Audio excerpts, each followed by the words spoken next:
Students, welcome back once again. My name is Abhishek Sahu. कैसे हैं आप सभी? आज के इस वीडियो में हम पढ़ने वाले हैं मैग्नेटिक डायपोल मोमेंट, जो कि हमारा मैग्नेटिज्म का एक बहुत ज्यादा इंपॉर्टेंट टॉपिक है। मैग्नेटिक डायपोल मोमेंट कहूं या फिर मैग्नेटिक मोमेंट, एक ही बात है। मैग्नेटिक मोमेंट क्या होता है, किसी लूप के साथ एसोसिएटेड मैग्नेटिक मोमेंट क्या होता है, कैसे कैलकुलेट करते हैं, किसी एक इलेक्ट्रॉन के लिए revolving around a nucleus magnetic moment कैसे निकालते हैं, पूरी खुशबू आपको आज के इस लेक्चर में आएगी, पूरी फीलिंग आपको आज के इस लेक्चर में आएगी, पूरी इमेजिनेशन आपको आज के इस लेक्चर के बाद हो जाएगी। बस एक ही बात कहूंगा कि आप यहां आ जाए हो तो यहां से पूरा सीख के जाओगे, ये मेरा वादा है। पूरा सीख के जाओगे, ये मेरा वादा सिर्फ इसलिए नहीं है कि मैं आज आपको पढ़ाऊंगा। इस वीडियो को तीसरी बार रिकॉर्ड कर रहा हूं क्योंकि 2 बार फाइल हमारी 1 घंटे ही करप्ट हो चुकी है। तो पुरानी एनर्जी और अब की एनर्जी, दोनों एनर्जी मिल जाएंगी। हो सकता है ये वीडियो भी फिर से करप्ट हो जाए, तो चौथी बार बनानी पड़ेगी, लेकिन जितनी बार भी बनेगी एनर्जी पूरी उतनी होगी और आपको हर बार ज्यादा समझ में आएगा। ठीक है ना भाई? तो अब आप हेडिंग बनाओ मैग्नेटिक डायपोल मोमेंट। लेकिन उससे पहले एक बात जरूर कहना चाहूंगा कि जो भी स्टूडेंट आगे चल रहे हैं, किसी भी चैप्टर के बाद अभिषेक साहू लिख के सर्च कर लेना, आपको हर चैप्टर ऑलरेडी अवेलेबल मिलेगा चैनल पर। ठीक है ना? तो अब आप हेडिंग बना सकते हैं मैग्नेटिक डायपोल मोमेंट या फिर मैग्नेटिक मोमेंट, दोनों एक ही बात होती है। जो कहता जाऊं उसको बस एक बार सोचते जाना, एक बार नोट करते जाना, खत्म। आज के इस लेक्चर के बाद सीख के जाओगे, सीख के जाओगे। चलिए भाई, तो बात करते हैं कि मैग्नेटिक डायपोल मोमेंट क्या होता है। तो यह कहानी इंस्पायर्ड है कहां से भाई? कहानी को इंस्पिरेशन मेरी इलेक्ट्रिक डायपोल मोमेंट से। मैंने कहा इलेक्ट्रिक डायपोल क्या होता है, तो क्या बोलोगे? Two equal and opposite charges separated by some distance is called electric dipole. चलिए, तो हमने कहा इलेक्ट्रिक डायपोल के बीच में जो डिस्टेंस होती है वो कितनी होती है? बोला L2L है ना, 2L डिस्टेंस होती है ना। तो हमने कहा कि इस डिस्टेंस को ओवरऑल हम D नाम दे देते हैं। कितना नाम दे देते हैं? D। तो 2L लिखने की जरूरत नहीं पड़ेगी।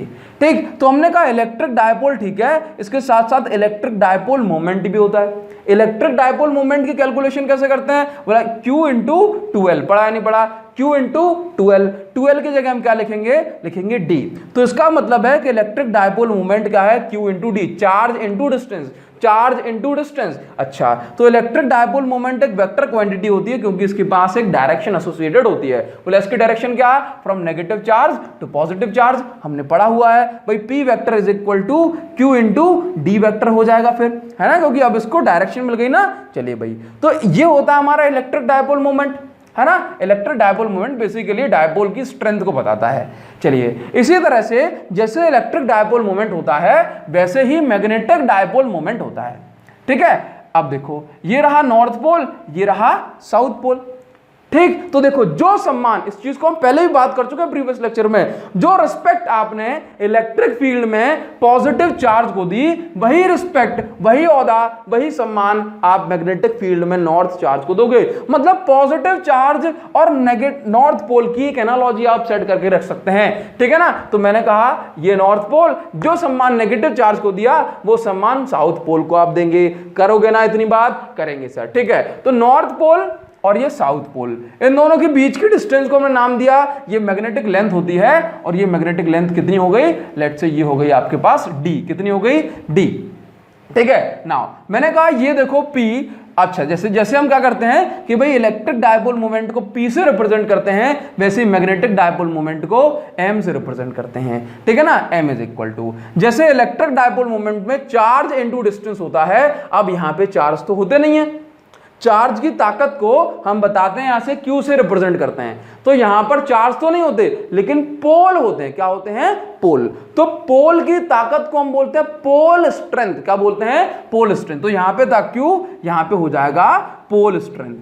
पोल स्ट्रेंथ को हम रिप्रेजेंट करते हैं QM से। ठीक है ना? जैसे यहां पे चार्ज की ताकत को हम जो है ना मतलब Q से रिप्रेजेंट करते हैं, वैसे हम पोल्स की ताकत को, पोल की स्ट्रेंथ को QM से रिप्रेजेंट करते हैं। ठीक है ना? नाउ अब रही जैसे Q इंटू D, तो यहाँ पे QM इंटू D। जैसे इलेक्ट्रिक डायपोल मोमेंट एक वेक्टर क्वांटिटी है, वैसे मैग्नेटिक डायपोल मोमेंट भी एक वेक्टर क्वांटिटी है। ठीक है ना? चलिए, तो QM ये आपका वेक्टर और ये भी आपकी डिस्टेंस के पास डायरेक्शन है, तो वेक्टर। यहाँ पे डायरेक्शन नॉर्थ, यहाँ पे डायरेक्शन नेगेटिव से पॉजिटिव है, यहाँ पे डायरेक्शन साउथ से नॉर्थ है। ये हमने फील्ड लाइन नहीं बनाई, हमने डायरेक्शन बनाई है। ठीक है ना? चलिए, तो यहां पे इसका मतलब हमें एक बात समझ में आती है कि भाई जिसके पास भी पोल हैं, नॉर्थ पोल साउथ पोल उसके पास जो है मैग्नेटिक मोमेंट हो गई होगा।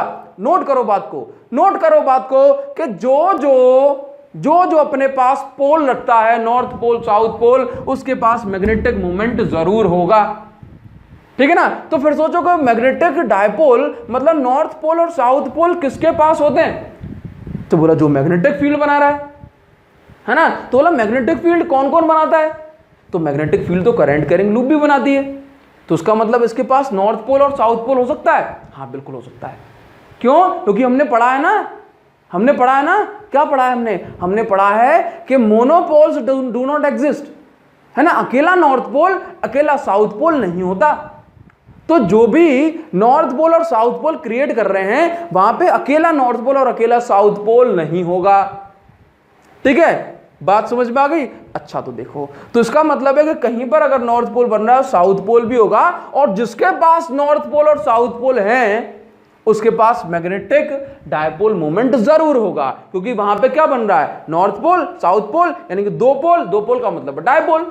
बात क्लियर है ना। चलिए, तो हम अभी तक की कहानी हमारी ये हुई कि इलेक्ट्रिक डायपोल मोमेंट होता है P is equal to charge into distance, इसी तरह से मैग्नेटिक डायपोल मोमेंट होता है पोल स्ट्रेंथ इंटू डिस्टेंस, ठीक है। तो बोला मैग्नेटिक डायपोल मोमेंट सिर्फ एक बार मैग्नेट के साथ ही एसोसिएटेड नहीं होता, सिर्फ एक मैग्नेट के साथ ही एसोसिएटेड नहीं होता, ये जो है एक कॉइल के साथ करंट कैरिंग लूप के साथ भी जुड़ा हुआ होता है। मतलब एक करंट कैरिंग लूप भी मैग्नेटिक डायपोल मोमेंट की कैलकुलेशन में आता है, ठीक है ना। तो देखो एक बार और सुनो, हमने कहा ये रही मेरे पास एक करंट कैरिंग लूप। अब ये लूप कुछ इस तरह से है, ठीक है। देखो ध्यान से देखना, हमने कहा देखो इस रिंग को जरा समझने की कोशिश करना। देखो मैंने कहा ये एक रिंग है, इस रिंग में करंट फ्लो हो रहा है कुछ इस तरह से। देखना ये रिंग है, इसमें करंट फ्लो हो रहा है कुछ इस तरह से कि यहां से करंट नीचे, देखो सामने वाले फेस से करंट नीचे और करंट आएगा, और पीछे वाले से ऊपर, और यहां से आपके ओर, ठीक है ना। बात देखो, तो यहां से करंट कैसे, यहां से नीचे और फिर करंट होते हुए यहां से ऊपर और फिर आपकी साइड, ठीक है। तो मैंने कहा यहां से अगर मैं मैग्नेटिक फील्ड लाइन देखूंगा तो कैसे बनेगी। देखो सबसे पहली चीज मैं आपको बताऊं, सामने वाले फेस को हम पूरा रिप्रेजेंट करते हैं, पूरा रिप्रेजेंट नीचे जा रहा है, और जो पीछे वाला फेस है, सेक्शन व्यू अगर मैं बना रहा हूं तो पीछे वाले फेस को जो हमें दिखाई नहीं देता सामने से, हम उसको डॉटेड लाइन से रिप्रेजेंट करते हैं। तो करंट आपका कुछ इस तरह से फ्लो हो रहा है। बात समझ में आ रही है, करंट आपको कुछ इस तरह से फ्लो हो रहा है, ठीक है। और यहां पे देखना करंट आपको कैसे दिखाई दे रहा है, मतलब बाहर की साइड। तो अगर मैं इस करंट कैरिंग सर्कुलर लूप की बात करूं तो ये भी मैग्नेटिक डायपोल बनाएगा, एक साइड नॉर्थ पोल दूसरी साइड साउथ पोल बनेगी। कैसे बनेगी इसको समझने की कोशिश करते हैं। मैंने कहा ये मेरे पास एक लूप है, ठीक है। अब यहां से मैग्नेटिक फील्ड लाइन कैसे मतलब करंट कैसे आ रहा है बाहर, तो हमने क्या किया, राइट हैंड थंब रूल से चेक किया कि मैग्नेटिक फील्ड लाइन कैसे बनेंगे। तो देखो यहां से देखा तो हमने देखा कि भाई ये देखो यहां से ये फील्ड लाइन बनेगी ऐसे, ये फील्ड लाइन ऐसे, बात समझ में आ गई, ऐसे बनेगी, घूम के ऐसे जाएगी। तो देखना यहां से क्या हुआ, मतलब फील्ड लाइन अंदर गई और यहां से बाहर निकली, फिर अंदर गई, फिर बाहर निकली, फिर अंदर गई, फिर बाहर निकली। इसका मतलब क्या हुआ कि यहां से फील्ड लाइन अंदर गई और यहां से बाहर निकल रही है, मतलब इस साइड से बाहर निकल रही है और इस साइड से अंदर जा रही है, ठीक है ना। तो क्या मैं इसको ऐसे बना सकता हूं कि फील्ड लाइन यहां से अंदर गई और यहां से मेरी साइड से बाहर निकल रही है। तो हमने बताया कि ये देखो बाहर निकल रही है। तो इसी तरह से मैंने और भी फील्ड लाइन बना ली, कि देखो यहां से फील्ड लाइन अंदर गई और यहां से फील्ड लाइन बाहर निकली। यहां से फील्ड लाइन देखो सेंटर में फील्ड लाइन जो है स्ट्रेट हो जाएगी आपकी, तो देखो ये फील्ड लाइन इस तरह से निकली, ठीक है। और यहां पे कुछ इस तरह से देखते हैं, नाउ ये चेक करो, ठीक है। तो देखो ये हमने बना ली एक रिंग के लिए, है ना। देखना है यहाँ पे, देखो यहाँ पे फील्ड लाइन ये यहां से अंदर और यहां से बाहर, जहां से फील्ड लाइन निकलती है वो कौन सा पोल होता है, जरा ध्यान से देखना। मैंने कहा ये देखो ये नॉर्थ पोल, ये साउथ पोल, बाहर मैग्नेट के लिए देखो, तो नॉर्थ पोल से फील्ड लाइन बाहर निकलती हैं और साउथ पोल तक जाती हैं, नॉर्थ पोल से फील्ड लाइन बाहर निकलती हैं और साउथ पोल तक जाती हैं, ठीक है, आउटसाइड द मैग्नेट। जबकि इनसाइड द मैग्नेट क्या होता है, साउथ से नॉर्थ, समझ गए। अब देखो इसकी एनालॉजी सेट करो इसके साथ, इसका कनेक्शन बिठाओ इसके साथ। देखना, देखो जहां से फील्ड लाइन बाहर निकली वो नॉर्थ पोल, तो यहां से देखो, यहां से फील्ड लाइन बाहर निकली, यहां से इस वाले साइड से फील्ड लाइन बाहर निकली, तो ये वाला नॉर्थ पोल, जबकि ये वाले साइड से अंदर घुस रही है तो ये वाला साउथ पोल। तो हमने बताया कि ये साउथ है और ये नॉर्थ है, ठीक है ना। तो आउटसाइड द मैग्नेट ये नॉर्थ से साउथ जाती हैं और इनसाइड द मैग्नेट ये साउथ से नॉर्थ जाती हैं। तो इस तरह से हम कह सकते हैं कि भाई इसके पास भी जो है एक करंट कैरिंग लूप के पास भी जो है एक नॉर्थ पोल होता है, साउथ पोल होता है। तो जब इसके पास नॉर्थ पोल और साउथ पोल होता है तो फिर जो है इसके लिए भी मैग्नेटिक मोमेंट हमें कैलकुलेट करना पड़ेगा कि नहीं करना पड़ेगा। अब हम इसकी कैलकुलेशन करते हैं। तो इस तरह से हम पता कर सकते हैं कि किसी कॉइल के पास नॉर्थ पोल कहां बनेगा और साउथ पोल कहां बनेगा। बोलो सर ये तो बहुत आसान है ना, अगर हमें जो है ना इतना दिमाग नहीं लगाना हो कि यहां से फील्ड लाइन आती है, यहां से जाती है, यहां से आती है, यहां से जाती है, तो हम डायरेक्ट देख के बता सकते हैं। कैसे बता सकते हो? जैसे मान लो इसका छोटा सा रूल होता है, आप इस चीज को समझते हो, जो लोग 10th क्लास में अच्छे से पढ़े, जो नहीं पढ़े वो देख लो।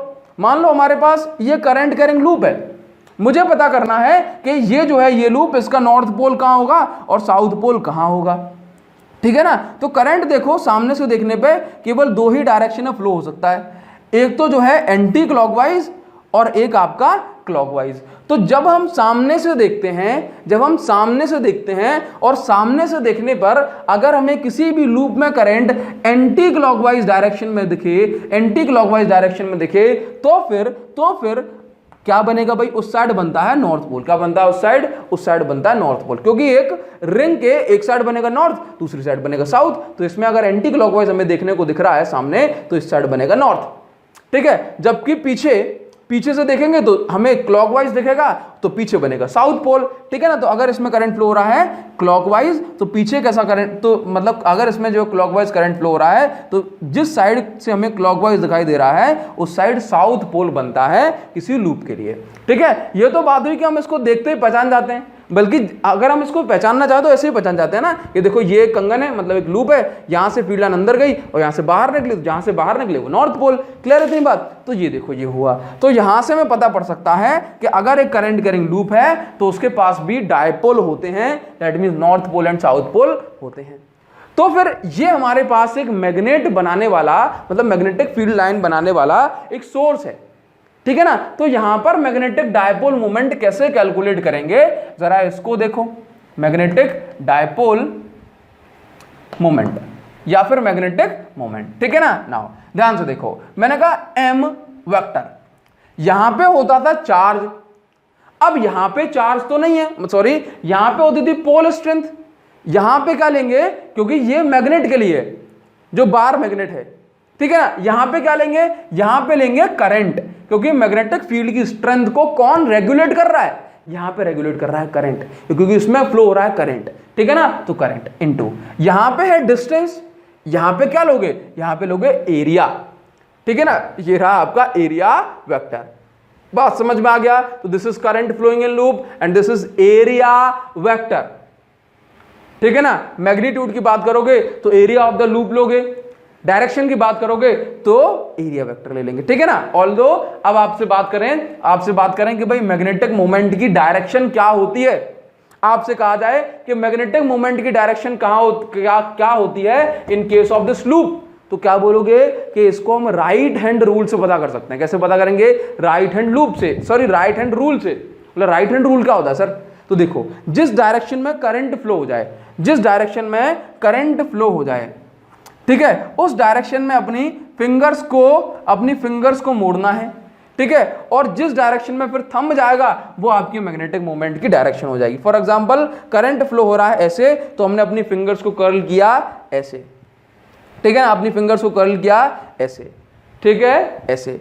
तो थंब कहां जा रहा है, थंब जा रहा है बाहर की साइड। तो ये जो थंब है बाहर की साइड, इसको हम बोलते हैं, ये हमारे मैग्नेटिक मोमेंट की डायरेक्शन है। तो क्या बोलोगे, curl your finger in the direction of current and thumb will give you the direction of magnetic moment, ठीक है ना। तो आप यहां से लिख सकते हो डायरेक्शन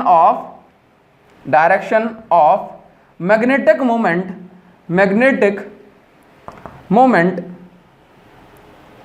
कैन बी कैलकुलेटेड या can be find out, calculate तो करना नहीं है, can be find out using right hand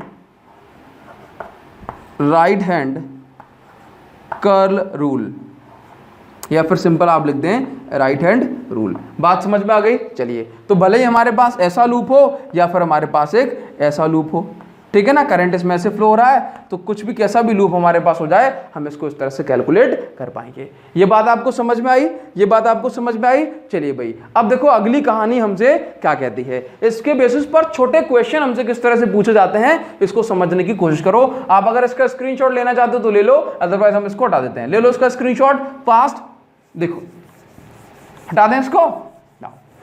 ध्यान से देखना कि मान लो हमारे पास एक क्वेश्चन मिल जाए हमें कुछ इस तरह से, तो हम क्या करेंगे, ठीक है ना। बोला सर किस तरह से, किस तरह से, तो देखो बताते हैं आराम से। अगर आपको थोड़ा सा जल्दी हो रहा हो तो आराम चाय पानी पी लो, चाय पानी पीने के बाद जो है आ जाओ। चाय मत पिया करो, थोड़ा सा जरूरी है क्या चाय पीना, पानी पी लो आराम से, मस्त दूध पियो और उसके बाद आ जाओ, ठीक है ना। देखो तो बात करते हैं कि मान लो हमारे पास एक लूप है, ये मान लो एक सर्कुलर लूप है, ठीक है। इस सर्कुलर लूप में करंट फ्लो हो रहा है कुछ इस तरह से, ठीक। इसकी रेडियस है मान लो कितनी, 5 सेंटीमीटर, कितनी, 5 सेंटीमीटर।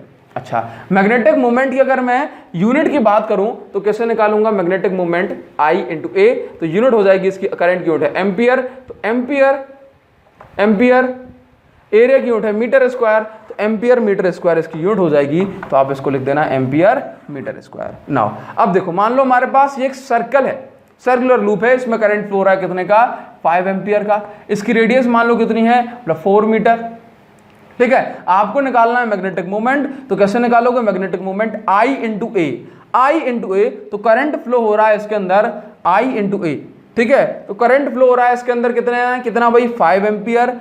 एरिया कितना है, एरिया है इसके पास पाई आर स्क्वायर, तो R का मतलब क्या, 4 का स्क्वायर, तो आप ऐसा बोल सकते हैं मतलब 5 इंटू पाई इंटू आपका 16, तो 16 5 जा 80 पाई, ठीक है। ये तो आपका हो गया स्केलर फॉर्म। अगर मैं इसका वेक्टर फॉर्म लिखूंगा तो फिर मुझे कैसे करना पड़ेगा भाई, m vector is equal to 80 pi. अब आप देखो कि यहाँ पर जो है मैग्नेटिक मोमेंट की डायरेक्शन क्या है, तो आपने देखा कि मैग्नेटिक मोमेंट की डायरेक्शन है ये, ठीक है ना, बाहर की साइड, किस एक्सिस में, z एक्सिस में। तो आप यहां पे बोलो कि ये रहा आपके पास k कैप।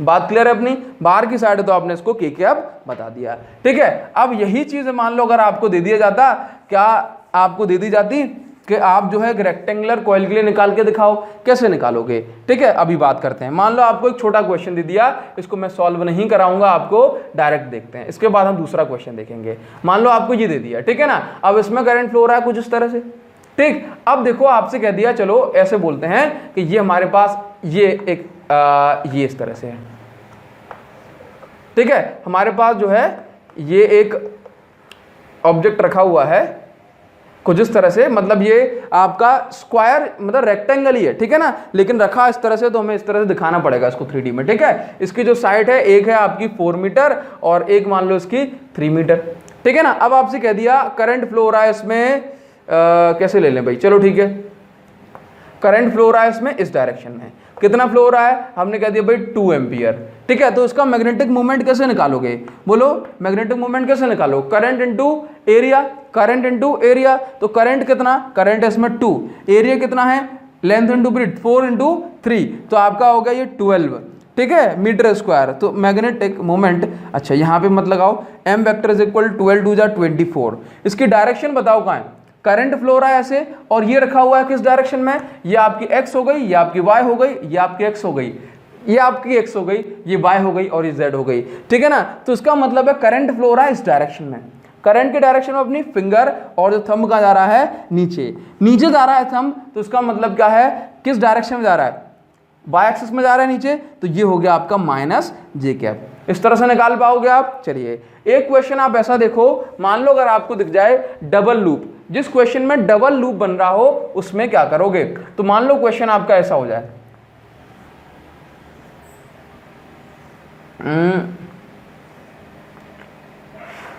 चलिए ठीक है,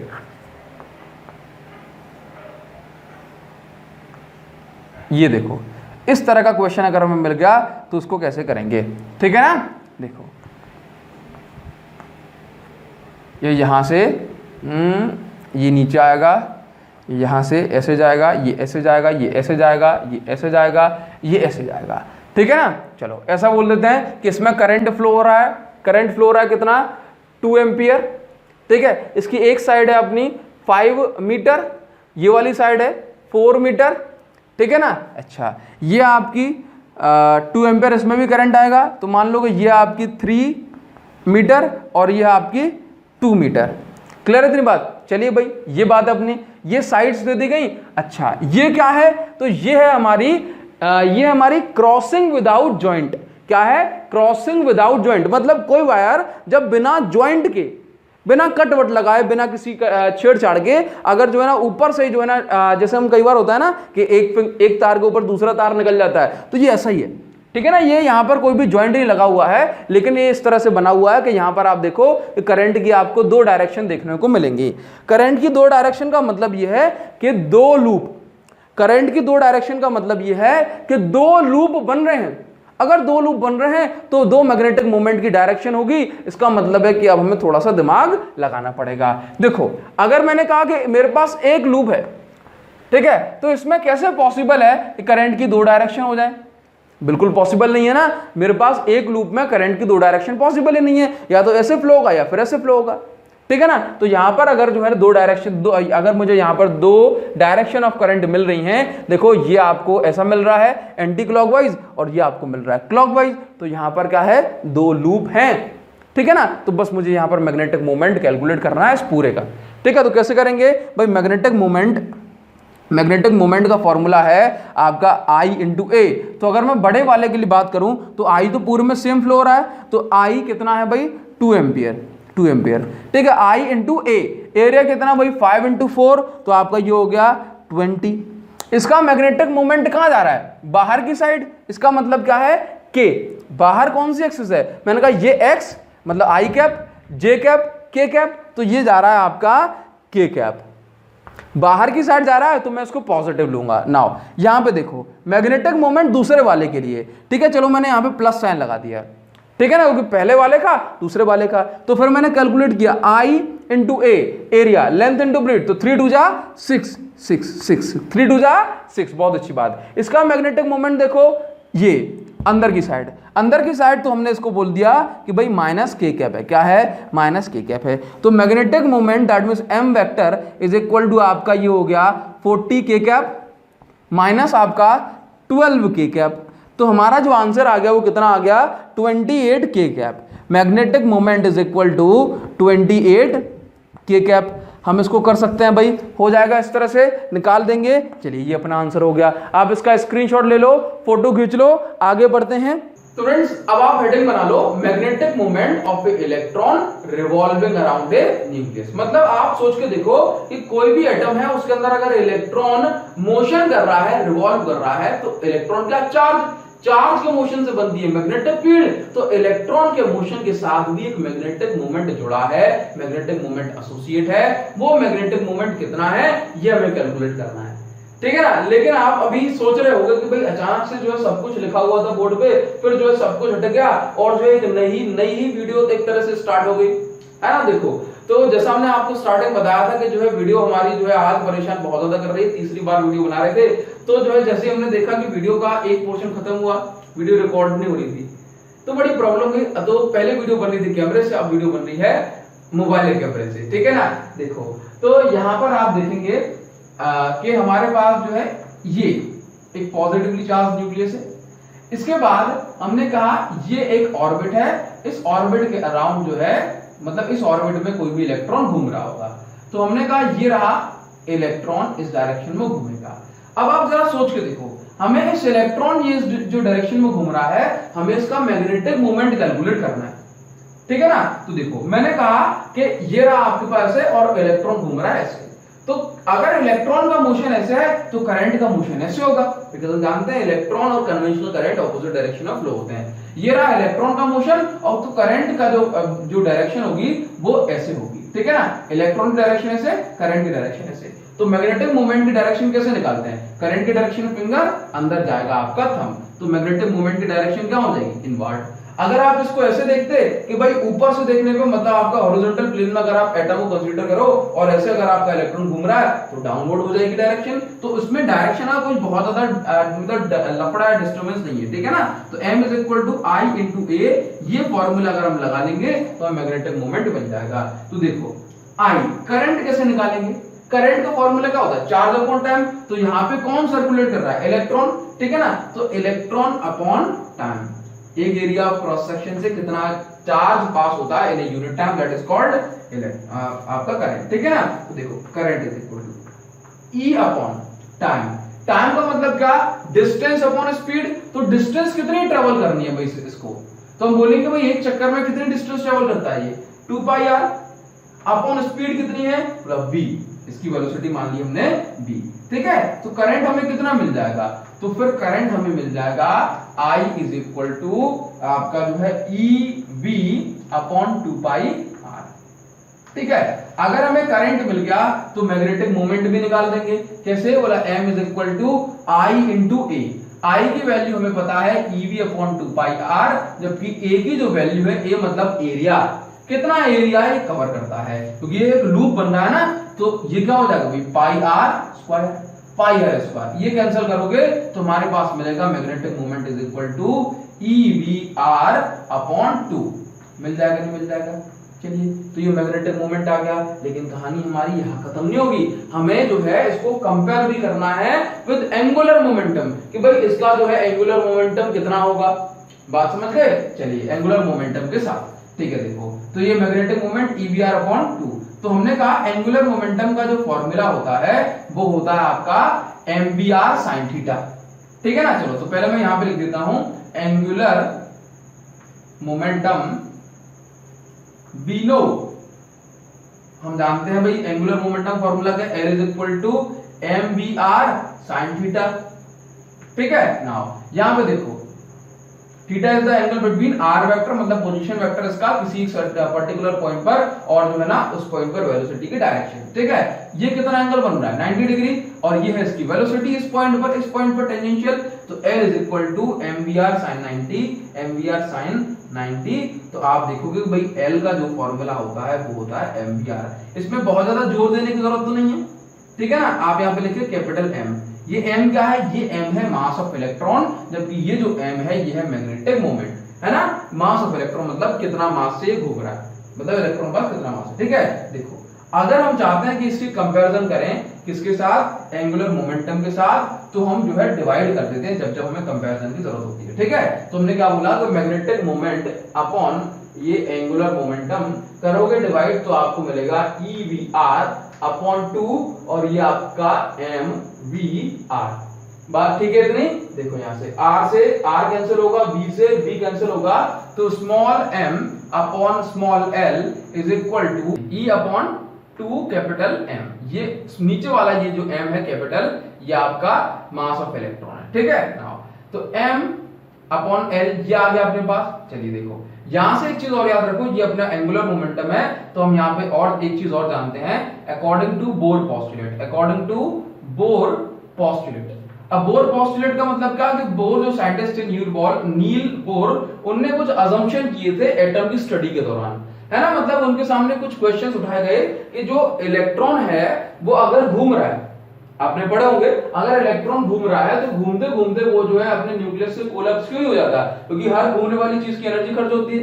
तो बोर ने कहा कि भाई ये इलेक्ट्रॉन कोई साधारण ऑर्बिट में नहीं घूमते, ये ऐसे ऑर्बिट में घूमते हैं जिस उस ऑर्बिट में घूमने वाले इलेक्ट्रॉन का जो एंगुलर मोमेंटम होता है हमेशा कितना होता है NH अपॉन 2 पाई, बात समझ गए। मतलब इस ऑर्बिट में घूमने वाले जो इलेक्ट्रॉन्स हैं उसका एंगुलर मोमेंटम कितना होगा, NH अपॉन 2 पाई, है ना। तो ये क्या है, एंगुलर मोमेंटम की हमें एक और वैल्यू मिल जाएगी, h क्या है, प्लांक कांस्टेंट, ठीक है। तो हम लिख सकते हैं according to Bohr postulate also we know that L is equal to NH upon 2 pi, ठीक है ना।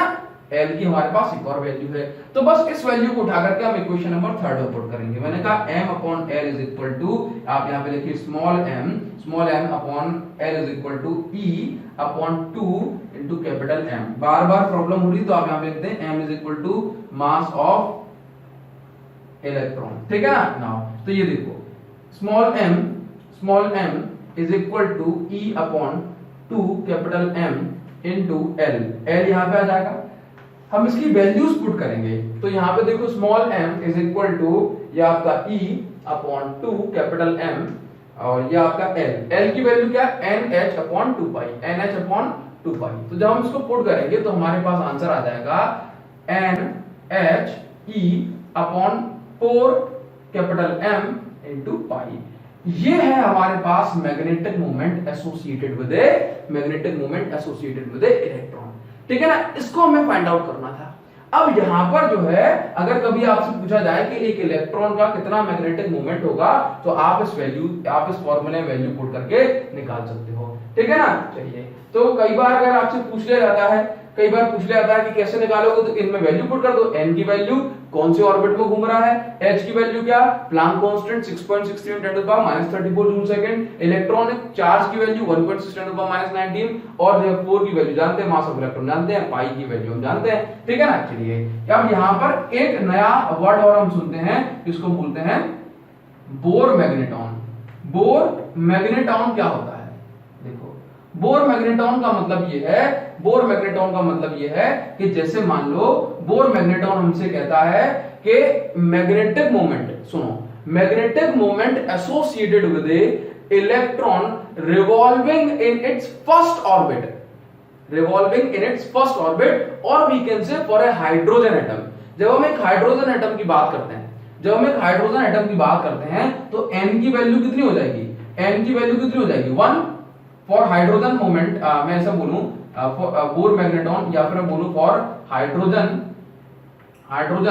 एटम, ठीक है ना। क्योंकि देखो हाइड्रोजन एटम में केवल एक ही ऑर्बिट है जिसमें इलेक्ट्रॉन घूमेगा फर्स्ट वाली में स्टेबल कंडीशन में, तो small m is equal to n की जगह 1 पुट करोगे He upon 4 capital M pi, ठीक है। तो बोर मैग्नेटॉन आपसे कहता है कि भाई जो मैग्नेटिक मोमेंट निकलेगा किसी भी इलेक्ट्रॉन का इन इट्स फर्स्ट ऑर्बिट और इन इट्स हाइड्रोजन एटम, वो कैसा होगा, वो सबसे ज्यादा कम होगा, दैट मींस मिनिमम होगा, ठीक है ना।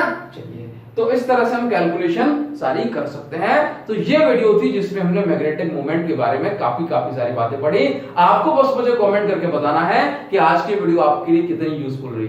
अगर आप कमेंट कर सकते हैं तो बस मुझे बहुत खुशी होगी कि हमने जो 1 घंटे डिस्कशन किया या 40-45 मिनट डिस्कशन किया, उसको कुछ ना कुछ जो है वैलिड पॉइंट जरूर निकल के आया होगा। Thank you so much guys, see you in the next video.